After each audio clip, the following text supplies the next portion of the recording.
A cover is nice, but the cover is not that much.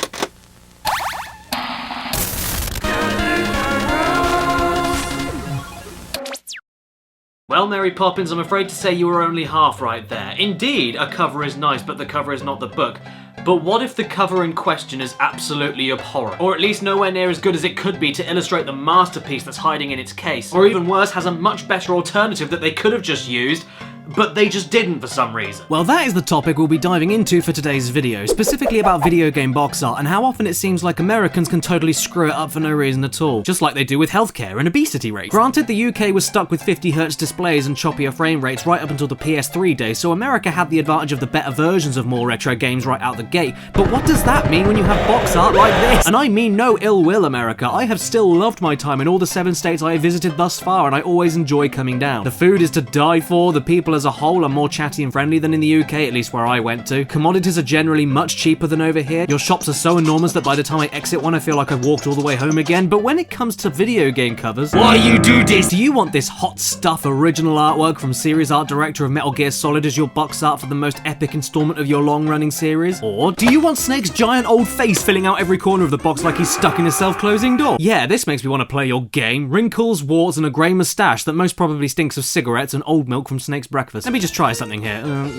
Oh yeah, look at that. Not even doing the pinnacle of graffiti comedy makes this box art any fun. Now today I'll be taking a deeper look at PS1 box art specifically because that is my favourite console after all, and even though the discs inside the USA cases were a much better experience to play than the UK software, I think we slightly made up for that with a much higher focus on the artwork. And please keep that in mind, I'm not talking about bad PS1 box art in general, just the American exclusive artworks of games that had them for some reason, so stuff like NBA Showtime doesn't count since it's just as terrible in the UK and the US. Nowadays, regional box art differences between the US and the UK are pretty uncommon, with only Japan maybe every so often getting a different box art.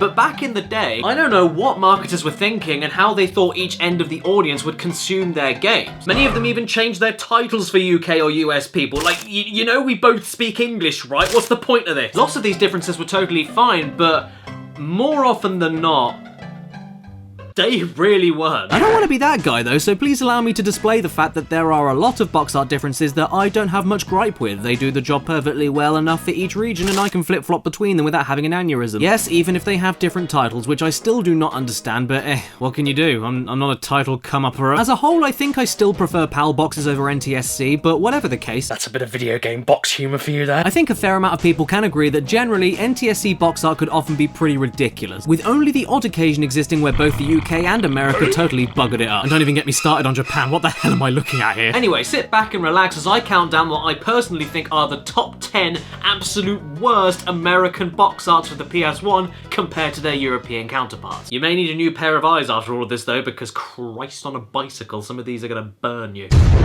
To start with something a little tame in comparison to the rest of this list, take a look at the PAL box art for Resident Evil 2. Everything you need to know about this game is illustrated beautifully in this bold and minimalist inlay. The game logo is bright red, it's nasty, aggressive, and keeps the same font style that Resident Evil 1 used so effectively too. The high exposure, almost X-ray styled monster on the side could very well be a zombie, but it's hard to tell. The eyes are too sunken in, there's no nose holes. There's a sense of unease to this whole picture, and capping it off is the impending blackness surrounding the logo and the monster itself as it stares into your soul. This says to me that it's just you, the dark, and the monsters coming to get you, with your head filling in the rest of the blanks with what the game could have in it with the classic Resident Evil font. It's a far cry from the brightly lit, badass dude with a gun, trippy, translucent, mirrored monster nonsense from the original game's box, and I love it. So what did the Americans get?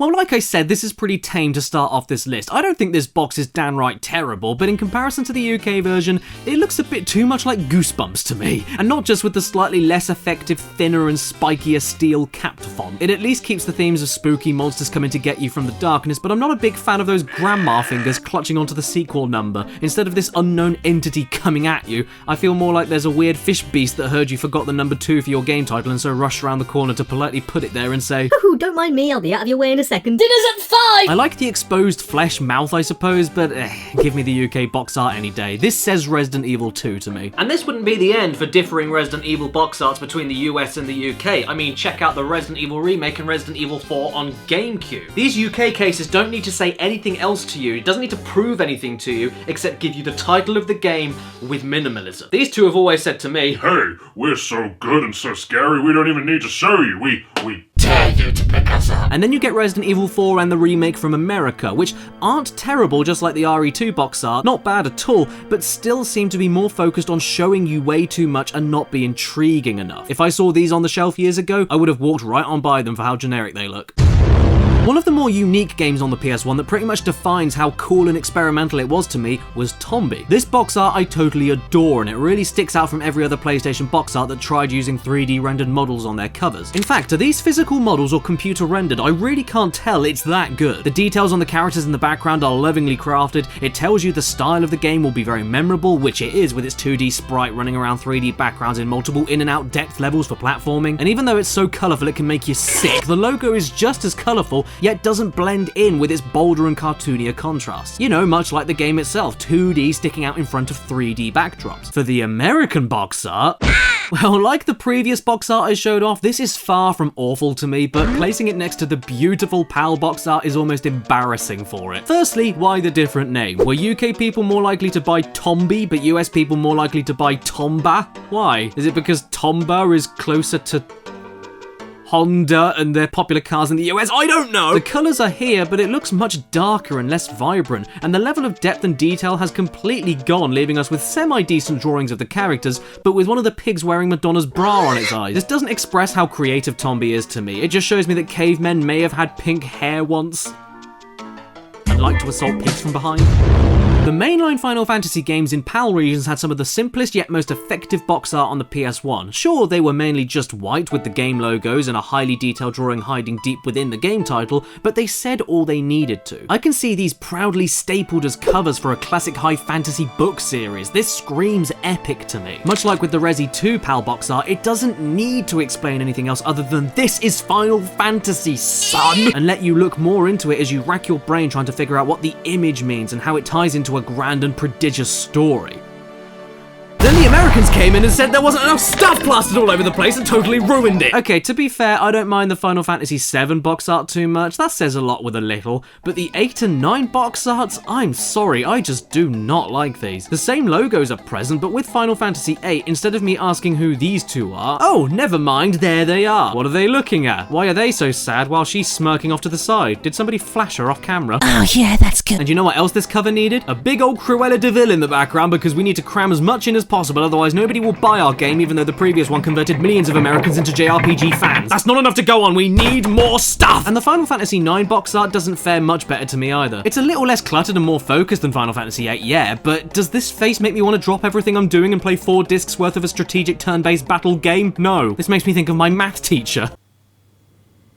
Or an angry wallet. Basically, I think these box arts are classy as hell and tell me without knowing anything about them that they're epic adventures with deep underlying themes as illustrated by those colour-focused images accompanying the title. These make the games look like they're about failed indie rock bands. I'm so tortured. No, I'm more tortured than you. Huh, you wouldn't know tortured if I tortured you right now. Dude, I was tortured before you were even born. Well, man, my torture was so bad. Shut up, kids, and do your long division! Check out this Tomb Raider Chronicles box art. Yeah, this is far from the best Tomb Raider in my opinion, but damn does this cover sell me on the game. Lara is shrouded in the shadows as she breaches a storm and wielding a huge handgun. She's angry, much like the storm that's about to swallow her whole, and she's about to kick some serious ass. It's not like the other Tomb Raider box arts that play on the mystery, suspense, and ancient vibes the games go for. This is full on serious and ready to blow you away. Something big will happen, and Lara is at the center of it. And what did the Americans get?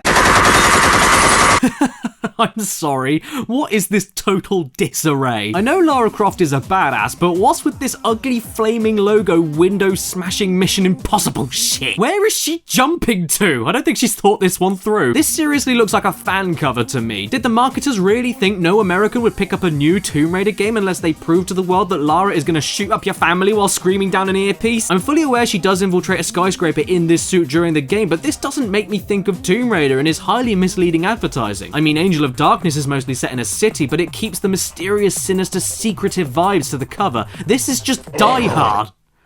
And John McClane is wearing 70s platform boots.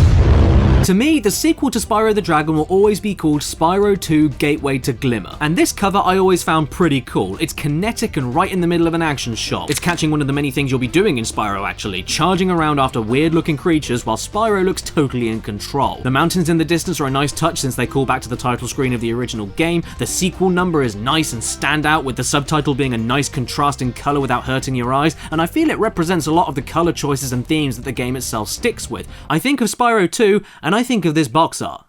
But then there's this. I mean, I've praised some of the more minimalist PAL box arts in this video already, but what the hell is all this about? There's minimalist and then there's just copy-pasting images on a textured background. This looks like a PowerPoint intro slide. They just got a model of Spyro and plonked him there with flames in the background and possibly the worst looking Ripto hiding in those flames ready to eat that ass! And Spyro is ready for it. This is just such a bland and unimaginative cover to me. What's Spyro standing on? Where is he? Why is the title different and in my opinion doesn't roll off the tongue as well as Gateway to Glimmer, Ripto's Rage? It's a mouthful. In fact, Ripto's Rage implies this is a revenge story, which it isn't. You haven't met Ripto yet, thus are unable to start the game with him raging. And Gateway to Glimmer implies what the game is actually about. Spyro tries to go on holiday and gets redirected to Glimmer and thrust into an adventure he wasn't ready for. Then Ripto turns out to be the threat that caused Spyro to be summoned. I don't know guys, I'm just not a fan of this one. At least the Reignited Trilogy version is 10 times better, and I suppose the Year of the Dragon box art differences aren't too bad in my opinion. I prefer the blue colours of the PAL version of course, but I don't mind either of these. It's basically up to you if you prefer Bentley going or Bentley going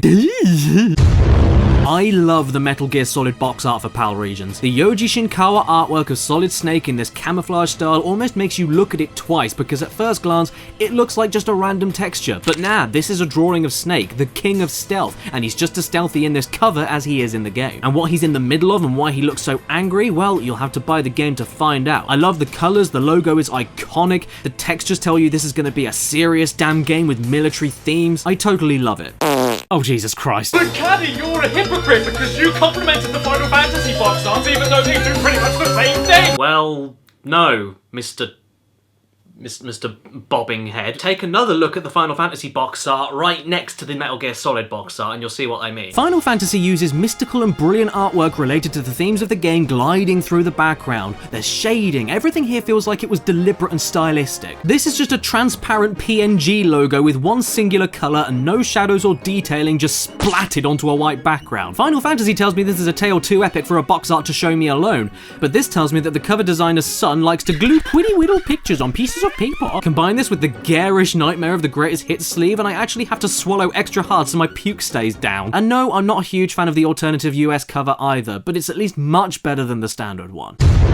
Driver is a good game, isn't it? It isn't perfect by any means, but the PAL cover for it, oh, is beautiful. Another perfect example of using less to say more. You are a shadowy, dodgy looking figure silhouetted on a white backdrop, within your body showing off what you do best, driving. Driving is your soul. And the dark and enigmatic approach to how little you're able to see of your body, your face, or what indeed you are driving for, immediately says to me there's some shady and extremely cool shit going down. This resonates sleek and old school gangster to me, and I love how the logo inverts its own colours when passing through a darker part of the image to keep it standing out. And then this happened overseas. All of the coolness oozing out of the UK cover has vanished and you're instead left with a cover trying once again way too hard to cram as much into it as possible so you just have to pick it up. Look, there's police chases and you crash into things and it's for the people who created Destruction Derby 1 and 2 so you know there's gonna be carnage. And in case it wasn't clear enough, you are the wheelman, you do the driving here. Yes, in this video game, you actually play as the driver that the game is named after. Did you not realise that? Don't ask him about how his day went though. I think his girlfriend just left him. This is just too ridiculously scattered. The title isn't cool, the face isn't cool, the car chase looks way too tacky and superimposed to stand out, and like, what's going on in the background here? What is this? Is this taxes? At least they got their heads out of their buttholes for the sequel and kept it relatively similar to the PAL box art. This is much better. But I'm not a fan of the way the tagline is structured. Every time I look at it, all I see is twib. And looking at the police chase here, it's fair to say that we're in deep twibble. I love the box art for the original Silent Hill. It symbolises perfectly what the game is like and it's so bloody intriguing. It's distorted, twisted, ghostly. You can't tell what you're really looking at or what you should be focusing on. Is this a face or a mask for something much more sinister underneath? This cover alone freaked me out enough to not go near this game for a long time when I was much younger, but for the US box art... Oh my cod fillet. You know what? This cover is so random, so backwards, so insulting for the game it's trying to represent that I don't even have any other words for it other than what I said in my original Silent Hill video talking about the subject. So why don't we just cut to a clip of that quickly? Fine. Thank you very much. I hope you like it. I don't. I mean, it's a little bit creepy, I guess, but all they've done is taken the main character and inverted his face, thrown other random faces in there, merged them into the snow with a house lit up with a little girl underneath it, and made the text red because red is the colour of blood and blood is icky. It's a total mess, this cover, and if Konami thought that this would be more appealing to Americans than this, then if I were American, I'd be massively offended. I'm also sad to report that the Americans didn't learn their lesson for Silent Hill box art for as late as Silent Hill 3. Here is the PAL box art. Look at this. This is the embodiment of the themes of the game to me. Abuse, isolation, and insanity. This is a great box art. So eerie, so scary and freaky. I love it. I absolutely love it. So what did the Americans get? How about Heather's brightly lit face on it just looking slightly bothered about something? Where is she? Is she in a chicken coop? Buster Move 2, a fantastic game for the PS1 and one that has a nice, simple and effective box art. If you had no idea what the title of this game was, by just looking at this cover, you'd be able to recognize the kind of game it was. Everyone has played a game built like this at some point in their lives. It's almost like Tetris in terms of recognizability, but just with different names. The cover didn't need to do much else other than grab your attention with a catchy logo and colourful bubbles, and the European box art does the job splendidly. So what did the good old US of A come up with? Good bloody god. Not only is this so far from displaying what the game is about, it should have been seen as a criminal offence, but I mean, like, what? Who in the name of all that is shite decided that this would be more appealing to Americans? They clearly got the wrong person to design the Silent Hill cover because this is infinitely more terrifying. I get they were trying to nail the whole so addictive it should be illegal angle and show off that you wouldn't be able to stop playing it even when you're desperate to sleep, but from a distance, it looks like the guy's eyes were stitched shut. What is he screaming at? Is it because his soul was split up into every visible ball on the cover and he feels pain from every dimension? Will his torment ever end? Why is there one singular green ball on the top right? This cover blows. Whoever made it should have been fired.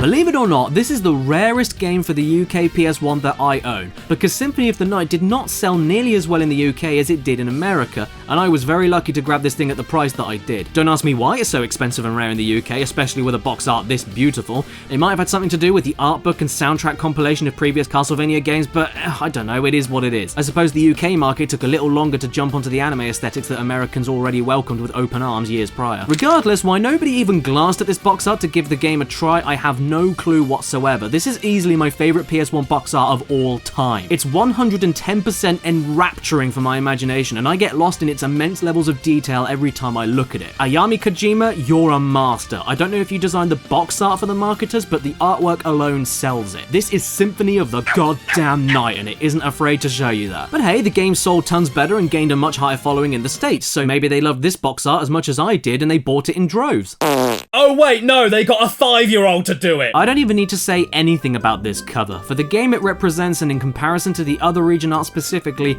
this cover is a total disgrace. Just look at it. What can I say? Consider yourself lucky you didn't fall into obscurity, Symphony of the Night, because this art makes you look like one of the most babyish games of all time. Did I miss out some obvious picks? Are there some box arts that are worse than the ones I showed off? Or hell, are there even some European box arts that you think are worse than the American equivalent? If so, post a comment below this video right now and let me know, because if there's one thing I love doing in my spare time, it's cringing at bad video game box art.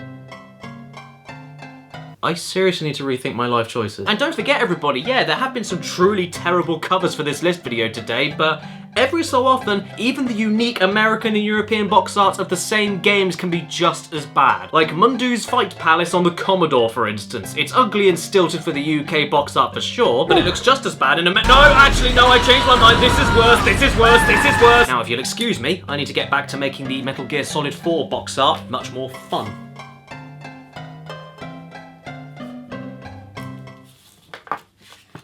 Adolf is sad.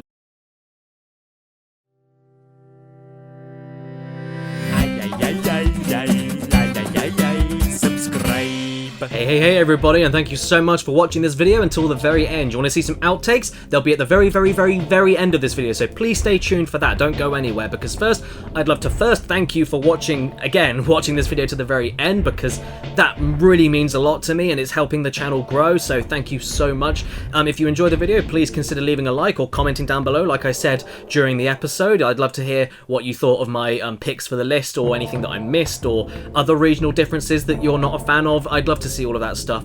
I also would love to thank every single person on the screen right now that have supported me via Patreon. Without you guys, this channel wouldn't be here. So thank you so much. You don't realise how much you're contributing to the channel. And with that, I'm also going to close things off before the outtakes by thanking every single one of the top tier Patreon supporters for last month. Omar Matu, Basil, Carl Hakkinen, Gamerman, I Have a Portal Gun, Exopaz, Matthew Hubble, Chris Slattery, Mills Kahai, Brandon, Binary Code, Kirsten B, Cyberpunk Symphony, Nicole Gennaro, Dave Marshall, Nathan Young, Victor Patrick Bauer, Robert Alamsha, The Game Shed, Daniel Leon, Mitchell Reed, Adi Thornton Smith, and Maximilian Ely. Thank you so much, every single one of you amazing people. Now, a lot of the time these differences were fine.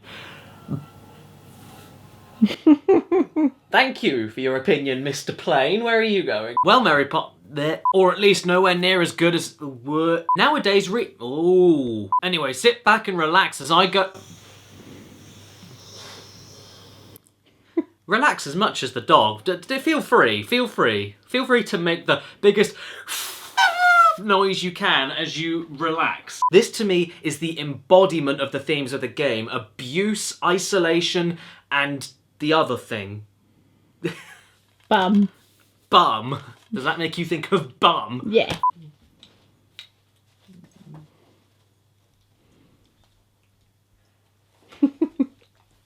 And there he is, again, right on cue.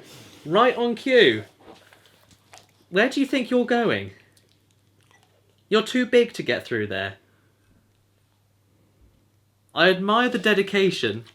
I love you too, but you can't get through the gap.